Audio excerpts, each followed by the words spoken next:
మీకు అసలు డాండ్రఫ్ లేదు అన్నప్పుడు ఎంత ఆయిల్ పెట్టుకొని ఓవర్ నైట్ వదిలేయండి, అసలు ఏది జరగని వాళ్ళకి ఏది జరగదు ఎప్పటికీ. బికాస్ డాండ్రఫ్ లేని వాళ్ళకి, యాక్నీ లేని వాళ్ళకి మీరు 1 day వదిలేసుకోండి, 2 days వదిలేసుకోండి, ప్రాబ్లం లేదు, రైట్.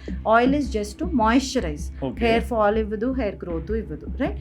వెరాజ్ డాండ్రఫ్ ఉంది మీకు అన్నప్పుడు అది 1 minute పెట్టండి, 1 hour పెట్టండి, ఓవర్ నైట్ పెట్టండి, డాండ్రఫ్ అయితే ఎక్కువ అవుతుంది ఫర్ షూర్.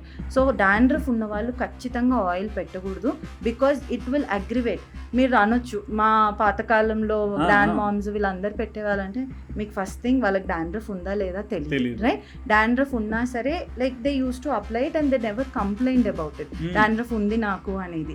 అండ్ మా అమ్మమ్మకి థిక్ హెయిర్ ఉండేది, మా తాతయ్యకి బాగా హెయిర్ ఉండేది ఆయిల్ పెట్టడం వల్ల అంటే, ఇట్ ఈస్ ఆయిల్ దానికన్నా ఎక్కువ మీ జెనెటిక్స్లో ఉంటే.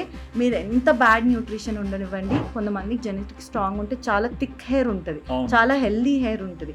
So first is genetics, then comes all of this factors, right. So dandruff ఉన్న వాళ్ళు, యాక్నీ ఉన్న వాళ్ళు, బ్యాక్ మీద పింపుల్స్ లాగా ఉంటాయి, వాళ్ళు ఆయిలింగ్ అయితే అస్సలే చేయకూడదు.